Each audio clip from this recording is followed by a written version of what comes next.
Do you remember when you were cool? I mean, members only jacket leaning against a brand new Monte Carlo kind of cool. I mean, like, knew all the latest breakdancing moves and were able to do them kind of cool. You remember when you were go on vacation and get a suntan and come home with a brand new puka necklace kind of cool? Now, some of you may think, what do you mean? What do you mean, do I remember when I was cool? I'm still cool. No, you're not. We'll talk about that in a minute. Maybe it was somewhere around the time, maybe you stopped being cool and became a fuddy-duddy about the time you started using words like fuddy-duddy and people stopped seeing you as cool. Somewhere in our lives, something happens when we go from being a part of one generation that thinks we're cool, thinks we've got it figured out, we're on the front end, we're on the cutting edge, to actually becoming just an old guy that the kids look at and think, man, you were so out of touch. And one of the saddest things in life is when you witness somebody who is way past being a kid trying to impress kids by trying to act like kids, trying to look cool and trying to act cool. I'd suggest that our biggest problem is not that at some point in our life we stop being cool. It's that we grew up, we began to see things differently, we began to have different experiences, we began to understand life different, and this dreaded thing called maturity begins to creep in. And you find yourself going to bed at 9 o'clock on a Friday night just because, why not? Why would I stay up later just because? I remember that transition. Of course, when you're young, Friday night you stay up, you watch the sunrise. And then when you get on up maybe into your 20s, you still do it, but you don't know why you do it because you're just sitting at home watching television or reading. And then you get into your 30s and 40s and you go, there is no reason for me not to just go ahead and go to bed right now. But of course you live in Florida in the summertime on the East Coast, and so you go to bed at 8:30 and it's still daylight outside. But you don't care because you're not worried about being cool anymore. I'd make a suggestion to us as a congregation is that our concern as we get older should never be trying to stay young, trying to stay connected, trying to stay cool or whatever. But there is a big, big concern that the older generation should have as it pertains to the younger generation. We should be concerned with trying to bridge the generation gap. I don't have to dress like I'm a teenager. I don't have to be interested in and do the things that 20-year-olds do to still connect with people who are of a different generation than me. Or at the same time, I could look in the other direction as a younger person and go, I don't have to go and eat the Bob Evans, senior citizens 4 o'clock supper special in order for me to be mature. But I do need to seek to try and bridge the gap that exists between the younger generation and the older generation. This is the 7th in our series this year on our focus on There Arose Another Generation. First Sunday of every month, we revisit this theme to be reminded of the importance of thinking about not just future generations, but I'm going to make a transition today and point out that younger generations also need to be thinking about older generations a little bit. We're going to be focusing about how we need to bridge the generation gap because the reality is this. There is not a generation that is arising. That's the phrase we've used. There arose another generation. There has already arisen another generation. This is not something that is coming or going to happen. This is something that's already happened. In fact, we have at least 3 clear, distinct generations represented in this congregation. Now, technically speaking, if you want to get technical, we actually have 6 generations here. As far as the way sociologists define them and label them. But I've kind of divided up into 3 major groups because there is a significant event in history that tends to separate these groups. And that's the rise of what we call the digital age. Now, I want to give you my definition of the digital age so you understand what I'm talking about. When we talk about the digital age, we're talking about the time in which either satellite or cable television didn't just exist, it's existed for a long time. but didn't just exist, but became pretty much universally standard. Everybody had satellite television or cable television, and with it, the 1,000 channels that come along. I don't have cable at my house, but when I go back to visit my dad, he does. He has a satellite, and he's got, it says 1,000 channels. I don't think there's something on every one of them. But here's what and this is where I know I'm a fuddy-duddy, and I'm no longer cool. All I do when I scroll through it is go, there is nothing on. There is absolutely nothing to watch. 1,000 channels, and there's nothing on. Well, when we talk about the digital age, we're talking about a time when 1,000 channel, watch anything, round the clock. How many of you remember when there were 3 channels? How many of you remember that if the weather got bad, you didn't get to watch TV? Or maybe any of you have to go out there and crank the antenna and turn it to be able to get a clear signal? Yeah, okay. Maybe you grew up in a time where you remember that those 3 channels only broadcasted till about midnight at the latest, and then they went off the air. There wasn't TV from midnight to 6 a.m. Nobody was up, nobody was watching it. Okay, so when we're talking about the digital age, I want you to put that in the category with it, but also, and this is really where it comes to the forefront, more so than satellite and cable television, the rise of the internet. Because we are right in the middle of it, we'll probably have a hard time wrapping our heads around how radically society has changed with the arrival of the internet. Think about the invention of the wheel and how different that changed things. Think about the harnessing of electricity. Think about the invention of the car or the arrival of airplanes. We're talking about civilization-changing technology. And we just so happen to have been born or lived right in the midst of that. But not just the internet, also social media. We're in the infancy stages of that and how it is radically changing our world, our interaction with one another, how we view the world, how we view other people, how we communicate and stay connected with other people, how we get our information. So we're talking about cable television, smartphones, internet. That's what I'm talking about when I talk about the digital age. And one category of our population, one generation of our population here at Lake City was born and will die having lived the majority of your life before the digital age. You say, well, wait a minute, it's been around for a while. Yeah, but if you do the numbers on your life, most of your life will have existed before the digital age. Then there's another group. And by the way, that group is what we call the greatest generation. Sometimes it's called the silent generation, the World War II era generation. And then the baby boomers. If you fall in those generation, and if you're looking at the thing on the screen here, that's 60 and up. If you're 60 and up, most of your life will be spent before the digital age. Now the second grouping falls between, I will have to remember it here, falls between the ages of 30 and 59. This is where my generation falls. This is people like Generation X, that's my generation, and the millennials. A lot of times we think millennials are like 19-year-olds. No, millennials are actually above their 30s, or in their 30s now. Those are the generations who were born at a time when the digital age didn't exist. And so they lived a significant portion of their life before things like the internet and social media.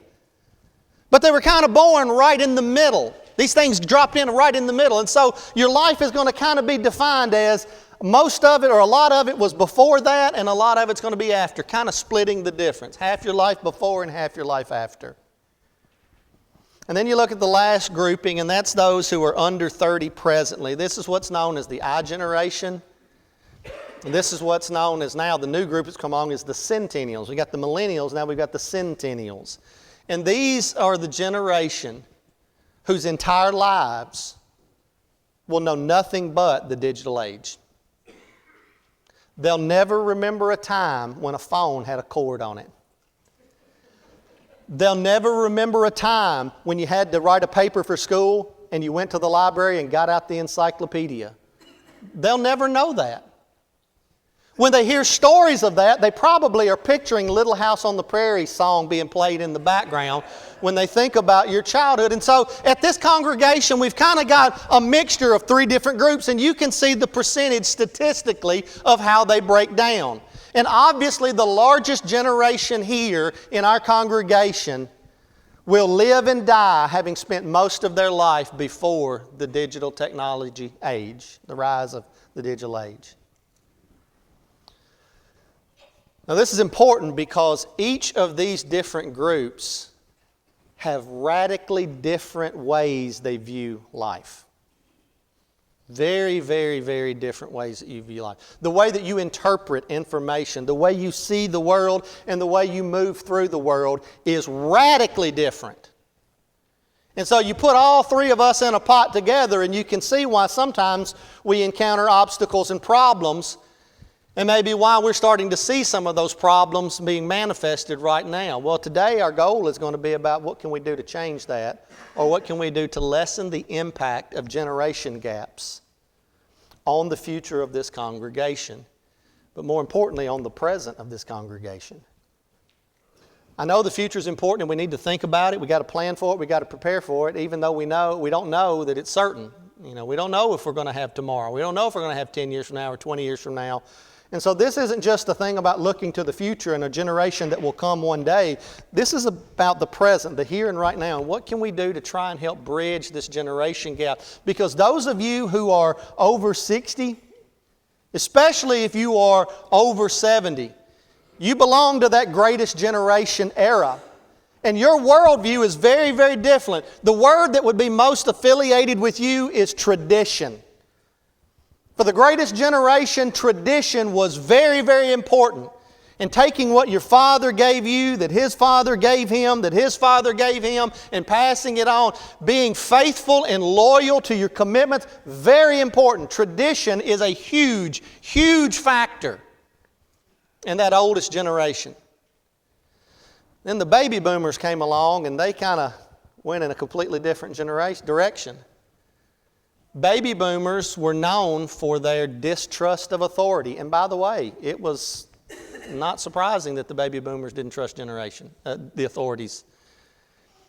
It was during the baby boomers coming of age when they began to see that their political leaders and corporate leaders and educational leaders sometimes were covering up terrible, terrible injustices and demonstrating horrible, horrible hypocrisies. And so because of that, they stopped trusting those that were in positions of authority. And their generation has kind of been marked by rebellion. Every one of you have probably seen the footage from the 60s and things like that show the long hair and the beards and not wearing shoes or taking baths and using drugs and free love. It was a rebellion against tradition.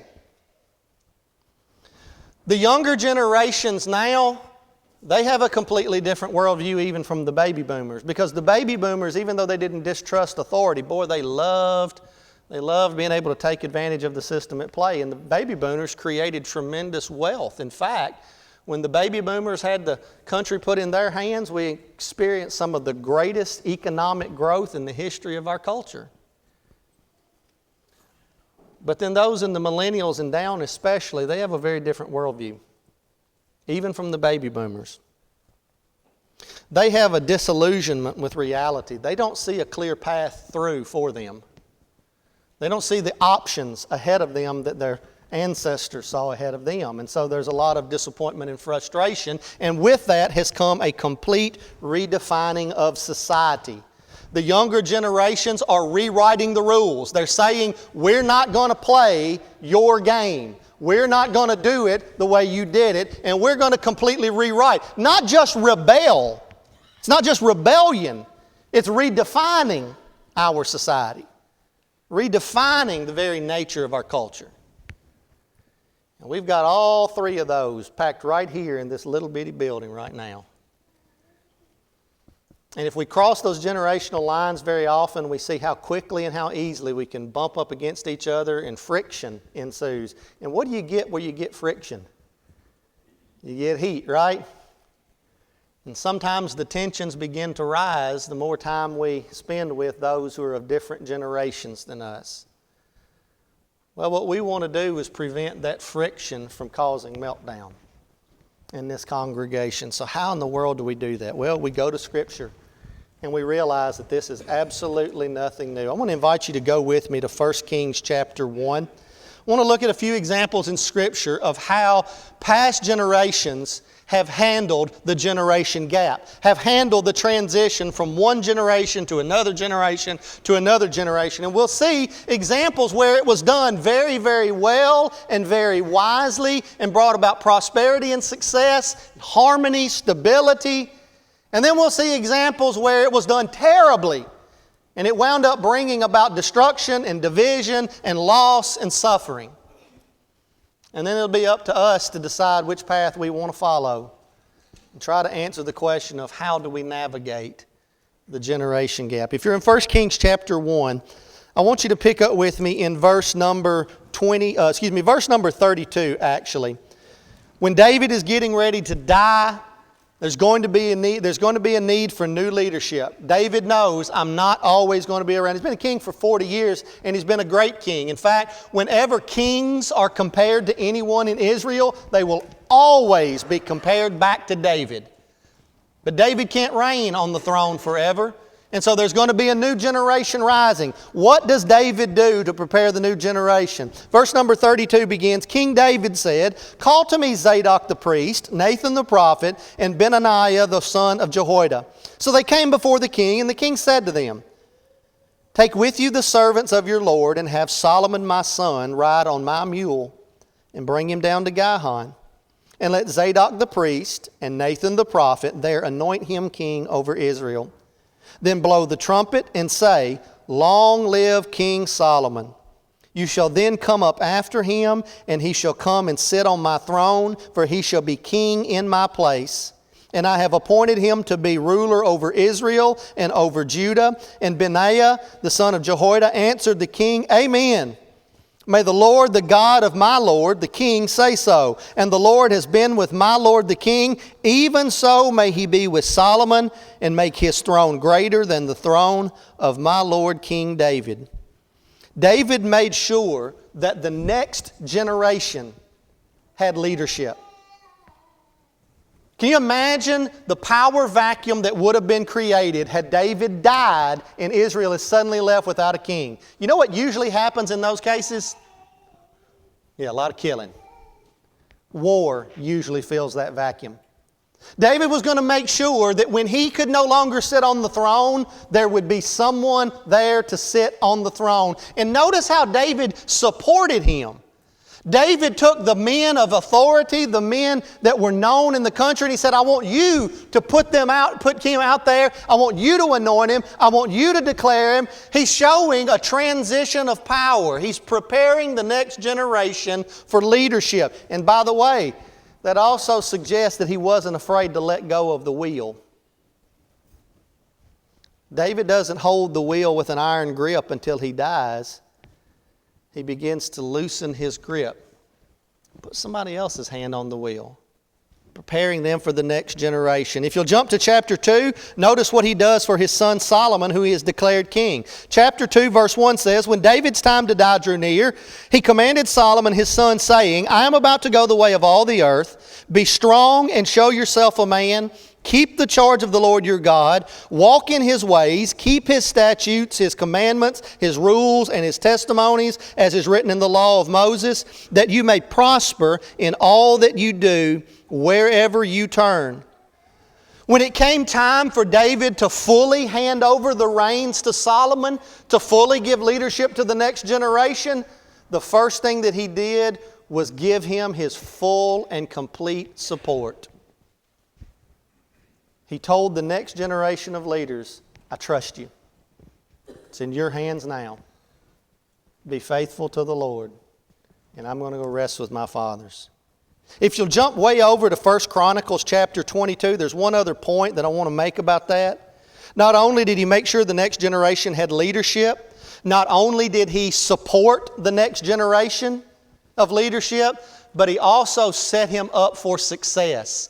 He did everything in his power to make sure that when he became the king, everything would go smoothly and he would prosper even more than he had. He wasn't just concerned with his legacy. In fact, he prayed that Solomon's days would be better even than his own. He said, Solomon, I want to set you up. 1 Chronicles chapter 22 in verse 6 begins this way. David called for Solomon, his son, and charged him to build a house for the Lord, the God of Israel. David said to Solomon, my son, I had it in my heart to build a house to the name of the Lord my God. David is going to die with plans that he had that he never got accomplished. And every leader should. Now that doesn't mean, don't misunderstand what I'm saying. I'm not saying that if you're a leader, you shouldn't accomplish your goals. I'm just saying that even as you accomplish goals, new goals should always be added to the list so that when you die, there's still things that you never got around to doing. Not that you never did anything. And by the way, it's okay if you're elected PTA president and you got things that you want to get done while you're PTA president, and you get some good things done, but there's other things that you never were able to accomplish, that's okay. That's okay. Make sure you set up the next generation of leadership for success. Maybe they can build on your foundation. One of the great quotes, I've tried to track this down to who this quote actually originated with, and I've never been able to succeed in that. But the quote goes like this: if we have stood taller or seen farther, it's because we stand on the shoulders of giants. That should be the attitude of every new generation, and that should be the goal of every passing generation. When my time is done and I have to hand the reins off to someone else, I want to have built a foundation that they can build even higher and go further than I ever could have dreamed. But they'll never get there if I don't get the work started and don't prepare them for success. And so David goes on to say in verse number 8, the word of the Lord came to me saying, you have shed much blood and have waged great wars. You shall not build a house to my name, because you have shed so much blood before me on the earth. Behold, a son shall be born to you who will be a man of rest. I will give him rest from all his surrounding enemies, for his name shall be Solomon. And I will give peace and quiet to Israel in his days. He shall build a house for my name. He shall be my son. I will be his father. I will establish his royal throne in Israel forever. David says, now my son, the Lord be with you, so that you may succeed in building the house of the Lord your God, as he has spoken concerning you. Only may the Lord grant you discretion and understanding, that when he gives you charge over Israel, you may keep the law of the Lord your God. Then you will prosper if you're careful to observe the statutes and rules that the Lord commanded Moses for Israel. Be strong, be courageous, don't be afraid, don't get discouraged. With great pains I have provided for the house of the Lord. And then he begins to list the money and the materials and the workers. And he says, here's the checkbook, son. It's full of money. Go build the house for the Lord.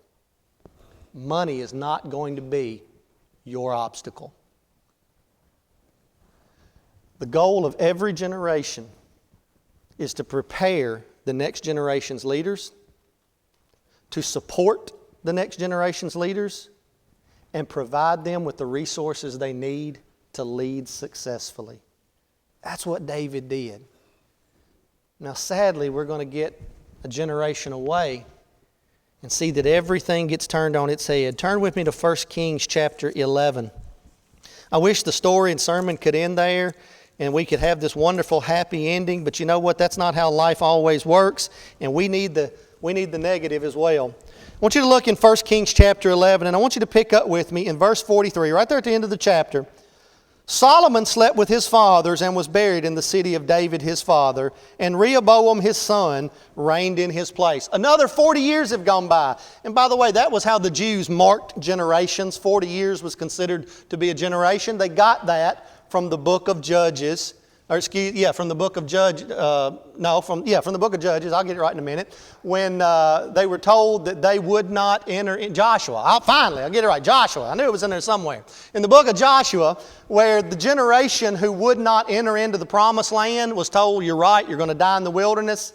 And he said the next generation will get to, and it was 40 years that passed. And so that's kind of where they create that number. And so now another generation has passed. But the story reads very different from David to Solomon than it does from Solomon to Rehoboam. In chapter 12, in verse number 4 beginning, the people come to Rehoboam and say, your father made our yoke heavy. They've got some complaints about the previous administration. Your father made our yoke heavy. And they're asking, lighten the hard service of your father and his heavy yoke on us, and we will serve you. And he said to them, go away for 3 days, then come again to me. And so the people went away.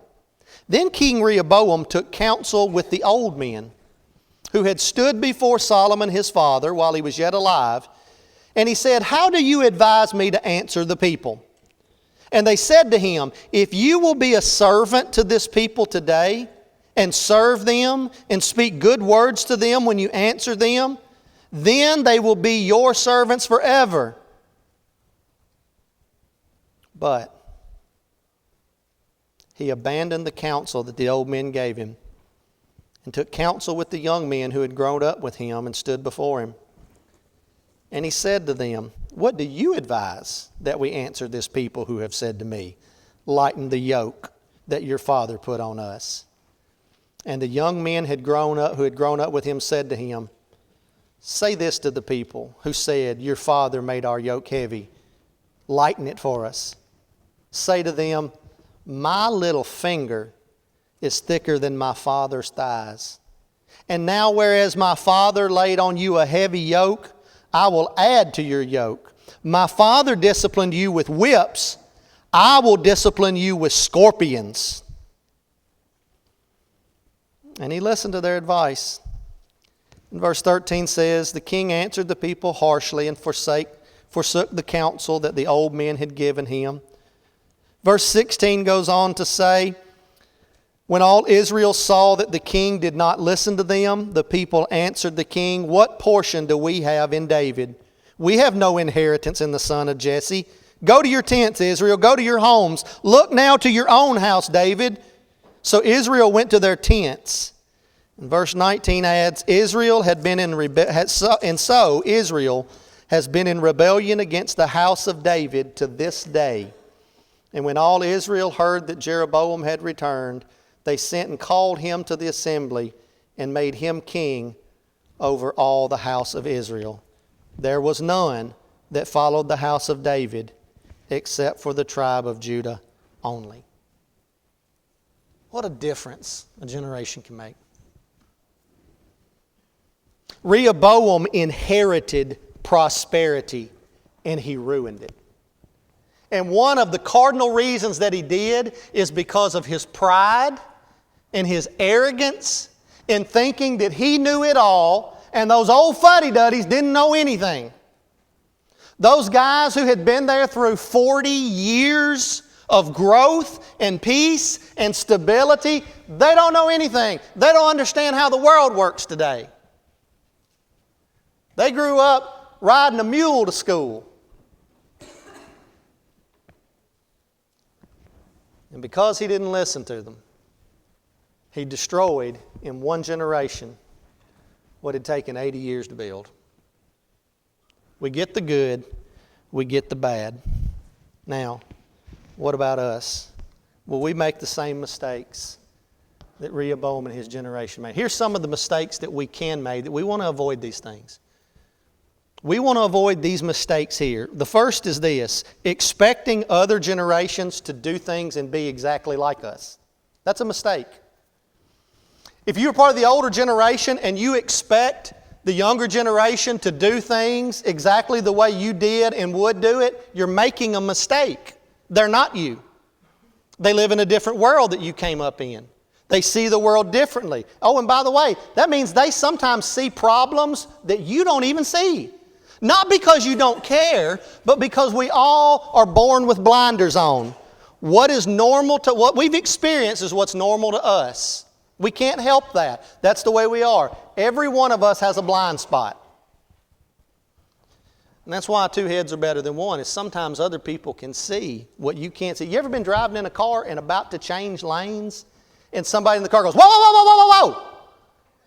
Because you didn't see that there was a car coming up in your blind spot, and you were about to turn into them and crash, but somebody else with a different perspective saw what you didn't see. It's foolish to say, I'm driving, I know what I'm doing. Yeah, you'd have crashed us.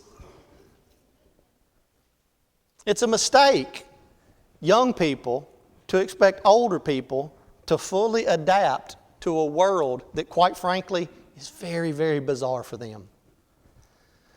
Stop trying to get Pawpaw on Twitter, okay? He don't care. And that's okay. He doesn't have to care. Now, if you are a Pawpaw and you're on Twitter, that's fine. Ain't no problem with that. I'm just saying, it's okay that other generations see things differently and do things differently. You know how the younger generation does wedding invitations and things like that? A lot of it's done digitally. Can you imagine your great-grandma clutching her pearls right now at the very suggestion that you would send somebody a text to invite them to something? That's okay. Each generation doesn't have to do things the same way other generations do them or see them. Don't force others to do things the way we do them or the way we would do them or the way we want them done. That's a mistake. A second mistake is this: if we cater to just one generation to the exclusion of other generations. That's a mistake. If we say that one generation is more important or the most important, that's a mistake, because what you're saying to the other generations is, you don't matter as much. And if you send that message to people, don't expect loyalty. Don't expect commitment. Don't expect what we talked about earlier with that tradition. If we make one generation the focal point of the church, or we elevate one in their importance, it's a mistake. A third mistake we want to avoid is to ignore other generations. Young people not being interested in what old people have to say, that's a mistake. If you think because these old people aren't on social media, or because they don't have a smartphone, and because, they don't know what's going on, all around the world at every given time, or what Kim Kardashian ate for breakfast this morning, don't think that they don't know anything. Don't think you can't learn from them.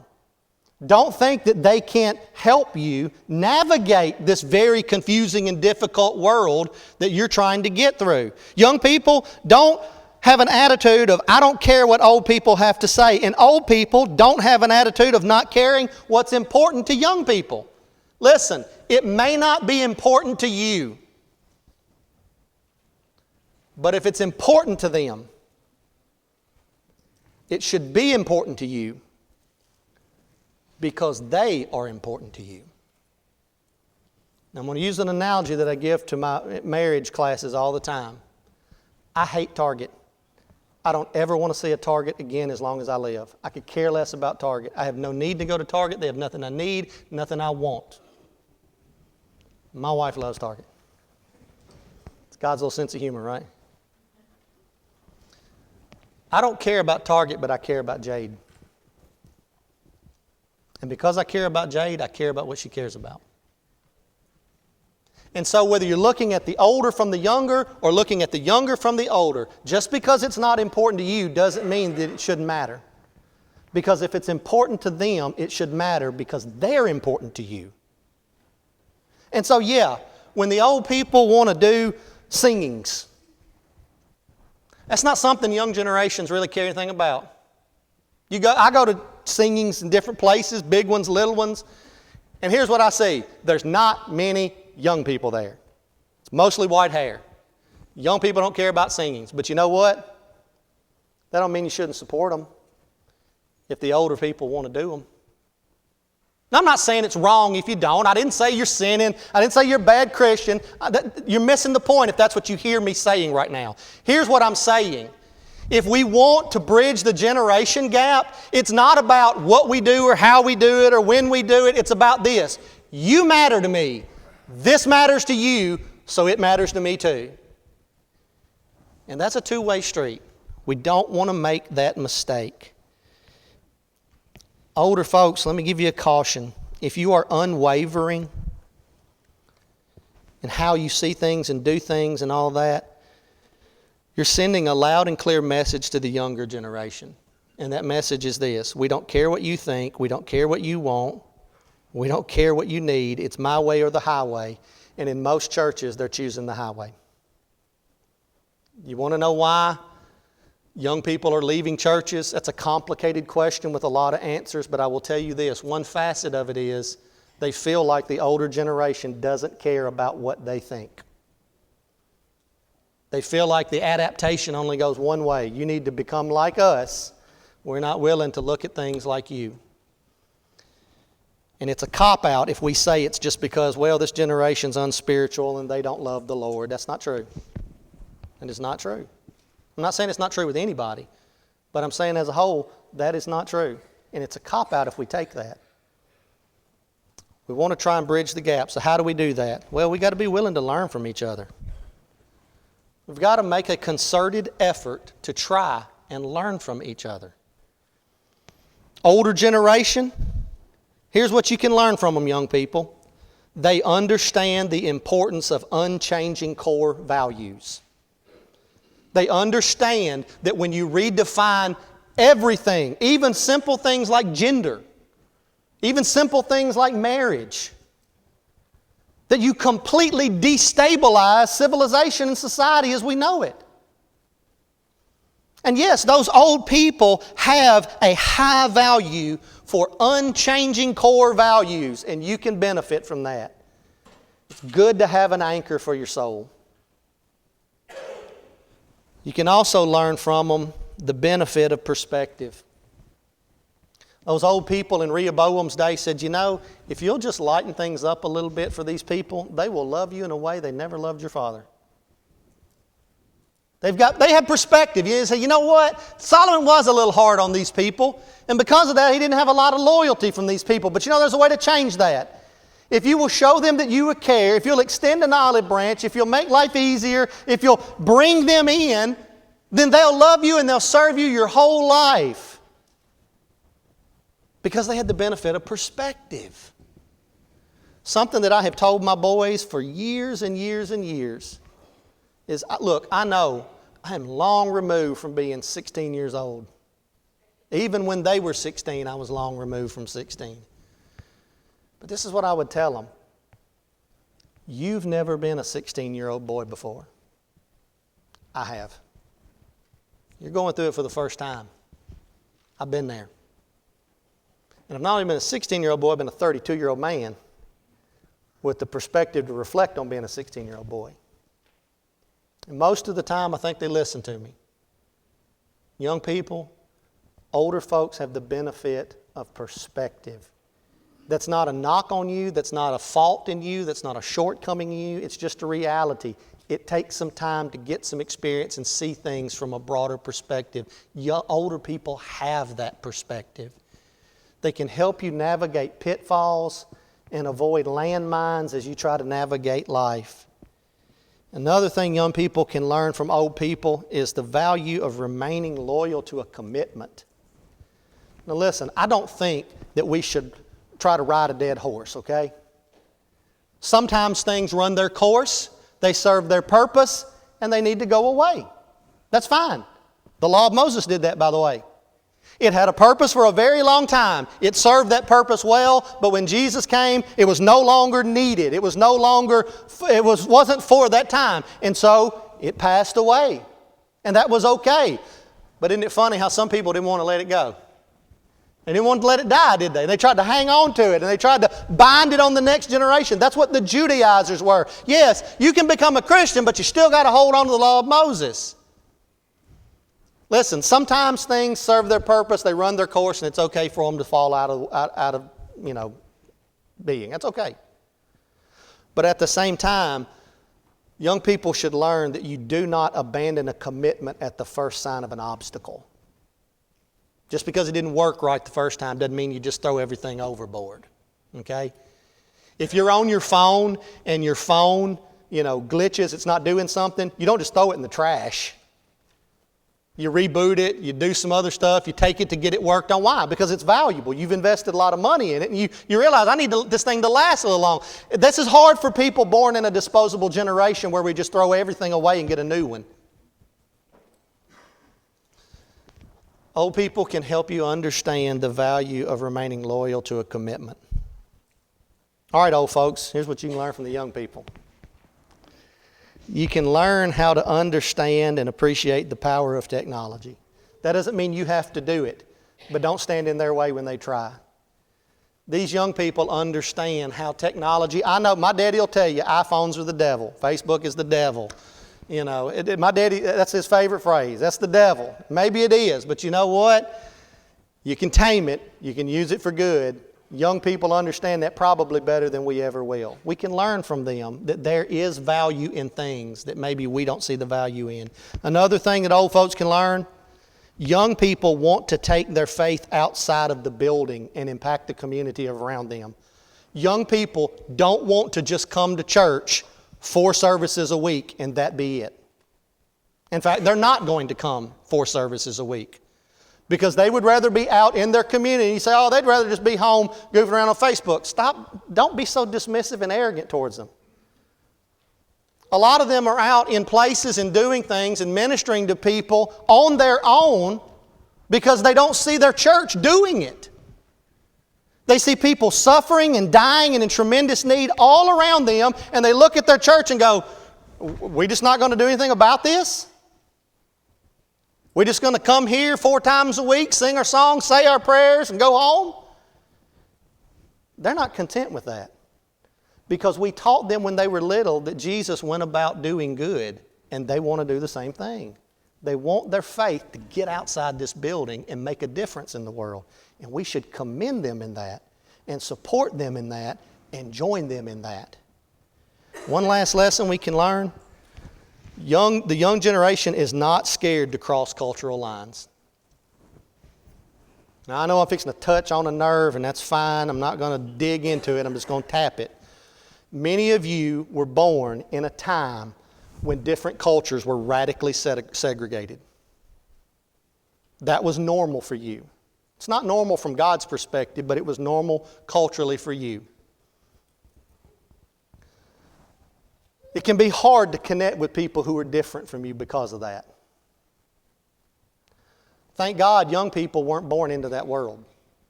And they are much more comfortable with people of different races, genders, beliefs, countries, languages. They're comfortable with diversity. That's not a bad thing. Now, we don't allow diversity to drive the engine for what is right and wrong and what God has said for us to do. That's a mistake sometimes young people make, which is why they need the balance of perspective and tradition. But at the same time, it's wonderful that the young generation is not scared to sit down with people who are different and be their friend. And we need to follow them on that path of connecting with people who historically have felt like they have no place with Jesus. They can help us there, and we should learn it.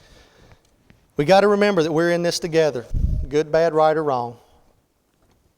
Now the question is, do we want to bridge the generation gap? Do we want to be like David? Because he did. He sought to bridge the generation gap. Or do we want to be like Rehoboam, who wound up dividing and destroying the kingdom of God because of his stubbornness and his refusal to bridge the gap? In Titus chapter 2, Paul gives this beautiful treatise in the first 8 or 9 verses where he talks about how older men should conduct themselves, how older women should conduct themselves, how younger men and younger women should conduct themselves. And right smack dab in the middle of it, he says that the older men and women should teach the younger men and women, and that the younger men and women should learn from the older men and women. That's what we're seeking to do. If we want another generation to arise here that builds on the success of the last 40, 80, 100 years of the Lake City Church of Christ, this is where we start. And maybe today you need to start by first committing your life to Jesus. You can have all the good ideas and suggestions, but until you're walking the path of Jesus, you can't do anything to help His church be ready for the next generation or bridge the gap with previous ones.